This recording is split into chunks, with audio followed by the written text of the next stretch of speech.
was an American family. When he arrived, everyone was very well-mannered. They gave him a tour of the house and then showed him to the guest room. They showed him where to put his clothes, how to operate the faucets in the bathtub, and even where to find a fresh towel and a new bar of soap. But Mike was surprised that they did not give him anything to eat. He went to bed very hungry. He was positive that his host did not mean to be rude, but he did not understand the way they acted. When he returned to school, he told the story to his classmate Steve, who had spent some time in Taiwan. Didn't they ask if you were hungry? Steve said. Yes, but the student didn't give me anything, Mike answered. Well, when they asked you, what did you say? I said, no, I'm fine. Well, no wonder they didn't give you anything, Steve said. But I was just being polite, Mike insisted. I thought they would give me something anyway. Maybe that's true in Taiwan, but not in America, Steve told him. When Americans ask a question, they expect a direct answer. If you say you're not hungry, they'll think you really are not hungry. Mike looked confused, so Steve decided to offer some other advice. An American might say something like this. Some drinks in the refrigerator and some snack up the cabinet. If you guys are still hungry, just help yourself. And what it says is, the minute, it is not bad manners if you actually do help yourself. But won't they think you're being greedy? Mike asked. Not at all, Steve said. They want you to feel like one of the family. Is there where they're being hospitable? It seems that in America, you can do anything and not be rude. Not exactly, Steve said. Here are some things you should never do in America. Never put your elbows on the table when you're eating. And never reach across the table to get something. Instead, you should ask for it. You can say something like, excuse me, could you pass the butter, please? Thank you for listening. A stone goes to court.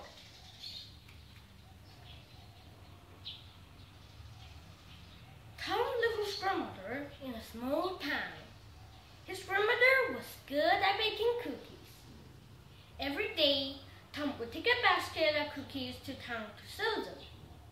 They didn't make a lot of money, but they were happy. One day, Tom's grandmother made 500 cookies. She put a sheet of paper at the bottom of Tom's basket and put the cookies on top of it. He went to town and quickly sold all the cookies in the market.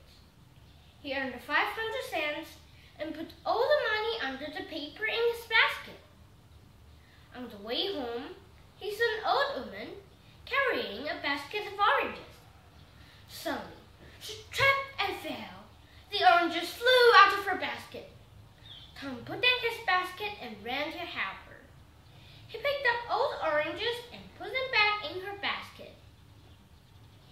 When Tom went back to get his basket, it had disappeared. He looked around and saw his basket lying near a big stone. He put his hand under the paper to check if his money was still there. But it was gone. Oh no, he cried. My money is gone. People came running to see why the boy was crying. What would my grandmother say? She worked so hard to make those cookies. Just then, the court judge walked down the street. He was a good man who was kind to everyone. Tom begged the judge to help him. Please find out who took my money, cried Tom. The judge asked everyone the same question. Did you take the boy's money? Of course, everyone answered no. The court judge said, "Since none of you took the money, it might be the stone that did it." All the people laughed at him. The judge ordered his men to bring the stone to court. He also asked them to put a pot of water by the door. Then he said, "If you want to get into the court, you'll have to pay 20 cents first." The judge watched as people put their money into the pot.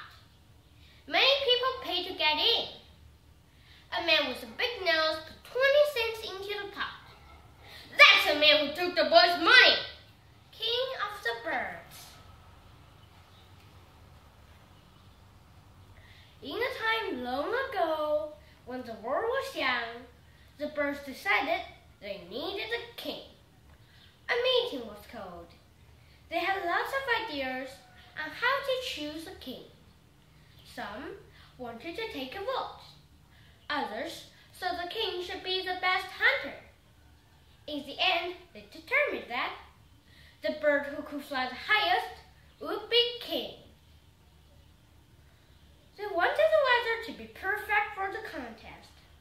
Otherwise, they knew some bird would later say, "I could have flown much higher if it hadn't been so windy," or something of that sort. Luckily, the next day was a fine one. All of the birds met in a big meadow. Many of them lined up to try. Even one of the tiniest birds, the wren, got ready. When Eagle saw him, he said, "Wren, surely you don't expect to be crowned a king. Everyone knows I'm the strongest flyer of all." Wren didn't say a word. He knew he couldn't fly the highest, but he wanted to take a part in such an important event. He was so mad at Eagle that when the bird soared up into the air, Wren hopped on Eagle's back. Since he was so light, Eagle didn't even know Wren was there. Up and up, Eagle soared till he left the other birds far below. At last, when Wren saw the eagle could fly no higher, he flew off Eagle's back. Wren circled above Eagle and called down, "Is that as far as you can go?" Surely, a great eagle can fly higher than a tiny wren. Although Eagle tried, he was too exhausted and was forced to fly back down to earth.